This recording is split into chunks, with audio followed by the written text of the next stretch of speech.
Assalamualaikum warahmatullahi wabarakatuh.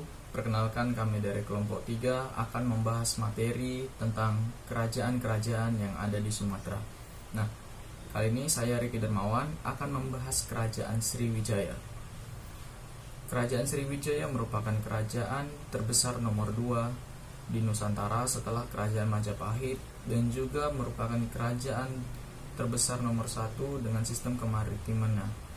Nah, sistem perdagangan kerajaan Sriwijaya ini menggunakan sistem perairan karena mereka berhasil menguasai wilayah-wilayah laut dan juga pangkalan-pangkalan pelabuhan-pelabuhan militer yang ada di Nusantara. Sistem religi yang mereka anut adalah Buddha. Nah, peninggalan-peninggalan prasasti kerajaan Sriwijaya bisa kita lihat di prasasti Kedukan Bukit dan prasasti Talang Tuo yang ada di Palembang, dan juga Candi Muara Takus yang ada di Riau. Menurut para ahli seperti Kodis menjelaskan bahwa kerajaan Sriwijaya ini terletak di wilayah pantai timur Sumatera Selatan, yaitu di daerah Palembang. Nah, sejarah awal kerajaan Sriwijaya ini dijelaskan di dalam prasasti Kedukan Bukit yang ada di Palembang, yang bertuliskan bahasa Melayu kuno dan memiliki 10 baris tentang kerajaan Sriwijaya yang dipimpin oleh Raja Dapuntahiang. Nah, di dalam Kedukan Bukit tersebut tertulis bahwa 2 laksa tentara dan 200 peti perbekalan yang naik perahu dan 1312 orang yang berjalan kaki. Nah, para ahli menjelaskan atau menerjemahkan kata itu dengan ada sekitar 2 laksa tentara dan 200 peti yang menaiki perahu dan juga 1312 orang yang berjalan kaki untuk menguasai wilayah-wilayah yang ada di Nusantara dan sekitarnya. Bukan hanya itu, mereka juga menguasai negara-negara lain seperti negara Kamboja, Thailand, dan juga Myanmar, dan juga semenanjung Malaysia. Nah, ekspedisi ini dilakukan di bawah kepemimpinan Dapuntahiang, dan juga pada tahun 682 Masehi, kerajaan Sriwijaya berhasil menaklukkan kerajaan Melayu, dan juga pada tahun 28 April 686 Masehi, kerajaan Sriwijaya melakukan ekspedisi militer ke wilayah yang ada di Pulau Jawa. Nah, ekspedisi ini dimulai pada tahun 682 Masehi. Dan masa kejayaan kerajaan Sriwijaya ini di bawah kepemimpinan Balaputradewa pada tahun 9 Masehi. Kerajaan Sriwijaya di bawah kepemimpinan Balaputradewa mendapatkan kemakmuran dan juga kesejahteraan dan diakui sebagai kerajaan terbesar dan terbaik di wilayah Nusantara. Dan di bawah kepemimpinan Balaputradewa menjadi pusat pembelajaran agama Buddha berskala internasional. Dan juga pada masa kejayaan kerajaan Sriwijaya di bawah kepemimpinan Balaputradewa, kerajaan Sriwijaya memiliki ikatan dengan kerajaan-kerajaan besar yang ada di luar Nusantara seperti kerajaan Tiongkok dan juga Raja Chola yang ada di India Selatan. Namun,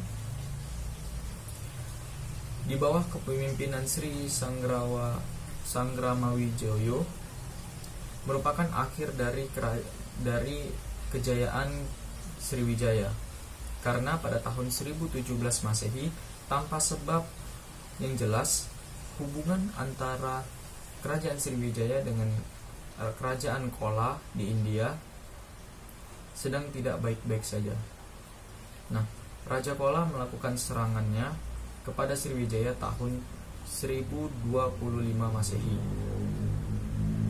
dan tahun 1068 Masehi, Raja Kola kembali menyerang kerajaan Sriwijaya yang ada di Semenanjung Melayu. Faktor atau penyebab runtuhnya kerajaan Sriwijaya. Ada banyak faktor yang terjadi yang menyebabkan kerajaan Sriwijaya menjadi hancur atau lenyap, yaitu munculnya raja-raja yang ada di luar Nusantara yang dulu merupakan pangkalan militer milik Sriwijaya dan sekarang berhasil dikuasai oleh kerajaan-kerajaan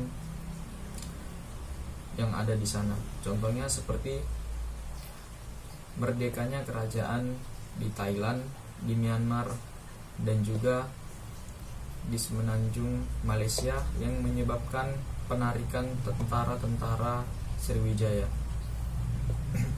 Dan juga serangan-serangan dari kerajaan di Pulau Jawa seperti Kerajaan Mataram dan juga Kerajaan Majapahit.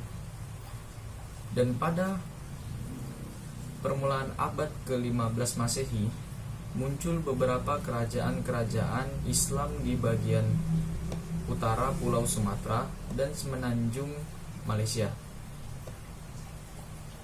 Hal inilah yang menyebabkan berakhirnya kekuasaan kerajaan Sriwijaya yang dikenal dengan kerajaan terbesar pada masanya, dan juga banyak kerajaan-kerajaan yang menganut sistem Hindu-Buddha hancur karena kerajaan-kerajaan Islam mulai muncul di wilayah Sumatera.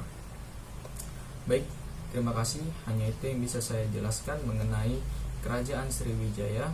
Semoga apa yang bisa saya sampaikan ini bisa bermanfaat untuk kita semua dan tidak melupakan sejarah terutama kerajaan-kerajaan Indonesia. Saya akhiri. Assalamualaikum warahmatullahi wabarakatuh.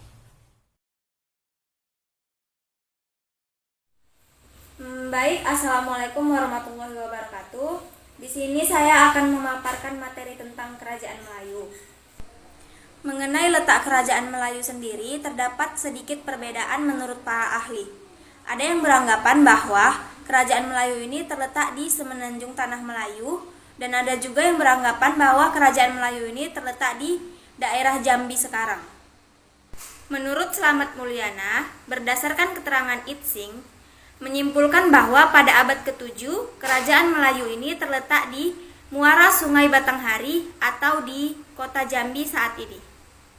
Sementara, menurut pendapat yang dikemukakan Bukhari pada analisisnya, Melayu ini haruslah di tengah perjalanan Kerajaan Sriwijaya menuju ke Kerajaan Kedah, yaitu kira-kira 3 derajat di sebelah utara Katulistiwa, di pantai timur Sumatera, dekat Sungai Asahan.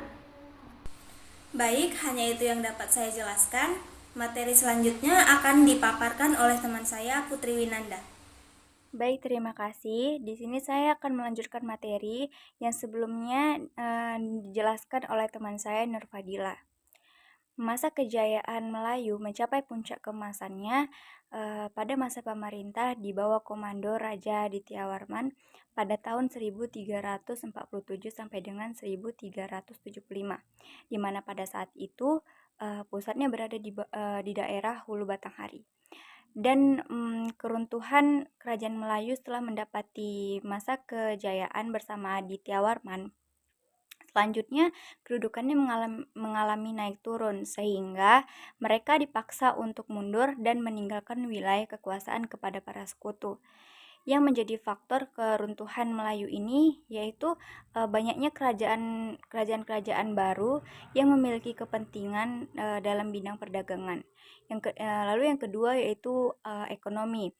Karena berkurangnya aktivitas perdagangan mereka, karena daerah strategis yang dikuasai Melayu direbut atau jatuh ke kekuasaan raja-raja di sekitarnya, sehingga ekonomi mereka mengalami penurunan dan lambat laun kekuasaannya menjadi melemah dan mendapati kekalahan. Mungkin hanya itu saja yang dapat saya jelaskan. Terima kasih. Assalamualaikum warahmatullahi wabarakatuh. Baiklah, di sini saya akan menjelaskan tentang Kerajaan Panai.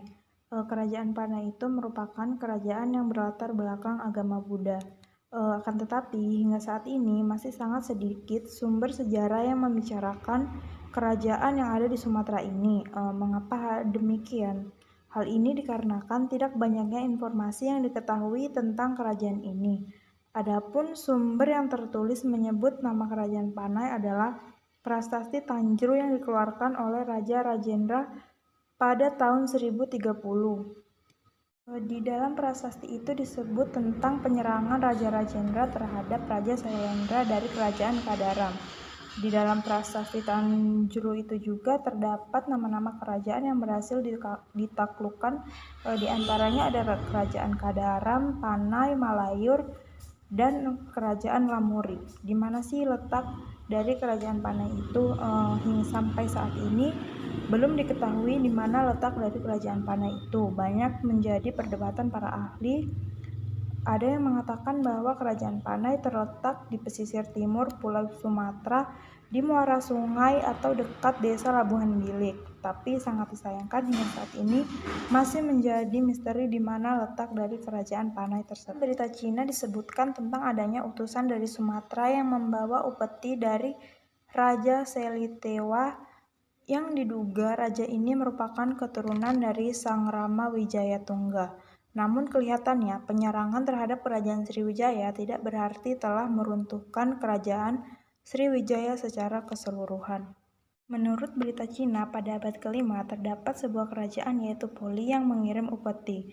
Namun para sarjana meragukan tentang keletakannya. Ada juga yang mengatakan Poli itu ada di Kalimantan, ada juga yang menyebutkan di pesisir Sumatera Utara, di pesisir barat Semenanjung, Tanah Melayu di Asahan, Sumatera Utara, dan ada juga yang menyebutkannya di Pulau Bangka.